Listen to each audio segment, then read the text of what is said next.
po sa pagpaparating ng propeta Musa alayhis salam ng Old Testament sa mga anak ng mga Israelita noong kapanahunan. Marami po andyan pa sa loob, mababasa pa rin natin yan sa mga Old Testament na sila ay sumuway, marami ang sumuway ang mga Israelita sa kagustuhan ng Allah na pinadala kay propeta Musa alayhis salam.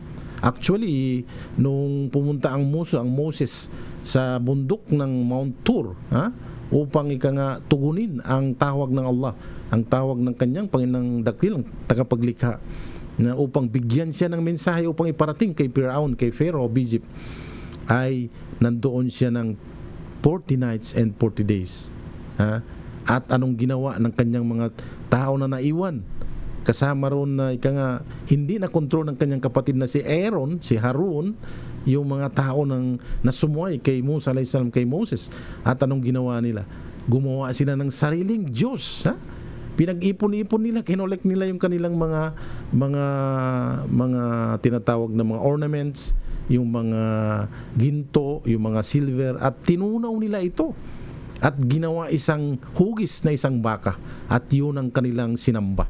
Yung hugis ng baka na yari sa ginto, na ayon sa kanila, yun ang kanilang yun ang makapangyarihan na dapat sambahin nila. So marami po sa mga tauhan, henerasyon ng Musa alayhis salam noon, ayon sa isang salaysay ng mga scholars, ng mga ulama, merong 70,000 ang inutusan na kill yourself. Ibig sabihin, patayin nyo ang inyong mga sarili, ang inyong mga kababayan, ang inyong mga kapwang Israelita, dahil sa ganyang ginawa nilang pagbigay ng pagtambal sa dakilang tagapaglikha.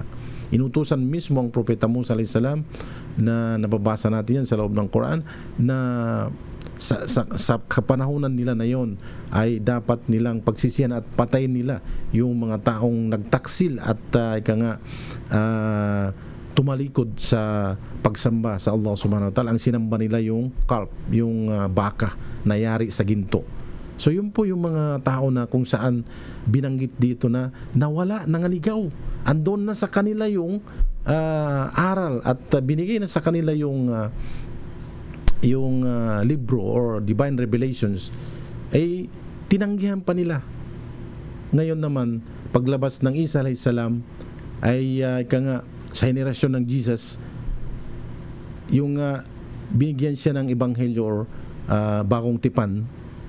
At dito, yung bagong tipan na kung saan 3 taon lamang siya nabuhay, na nagpalaganap ng bagong tipan na yon, yung tinatawag nating Injil, at pagkaraan noon ay pinagtangkaan siyang patayin ng kanyang mga kalaban, ng ayaw sumunod sa kanya sa kapanahunan ng mga Israelita. Kasi yung mga Hudyo nung kapanahunan na yon, talagang galit na galit kay Jesus or Isa alayhis salam, at gusto nilang patayin ang Jesus, kaya hindi naglaon ang kanyang pagka-propeta at pagpaparating ng mensahe.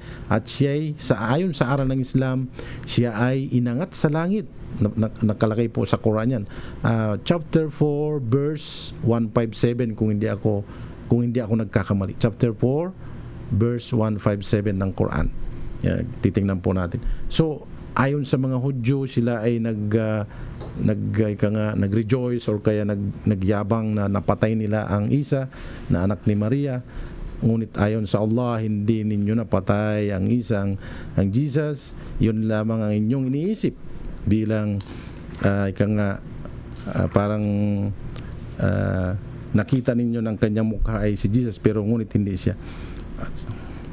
Ito po, chapter 4 verse 157. Ito. Basahin muna natin yung Arabic. Wa qawlihim inna qatalna al-masih qatalna al-masiha Isa ibn Maryam Rasulullah wa ma qataluhu wa ma salabuhu walakin subbiha lahum. Ito po ang isang hanggang sa dulo ng ayat. Ibig sabihin nun, at sa kanilang pagsasabi, sino yung mga Hudyo na nagpaparangalan sila, sila ay nagyayabang. At sa kanilang pagsasabi na may pagyayabang, aming pinatay ang Mesiyas na si Jesus, ang anak ni Maria, ang sugo ng Allah subhanahu wa ta'ala, datapwat siya ay hindi nila napatay. Gayon din naman, siya ay hindi nila na naibayubay sa krus, datapwat ang nailagay na lalaki ay kawangis ni Isa o ni Jesus, at kanila ito napatay, ang lalaking ito. At ang may pagkakahidwa o ibang paniniwala rito, at ang may pagkakahidwa at ibang paniniwala rito ay puspos ng alinlangan na ang kaalaman ay walang katiyakan. Wala silang sinusunod maliban sa haka-haka, sapagkat katotohanan siya ay alalawbaga, si Jesus na anak ni Maria ay hindi nila napatay.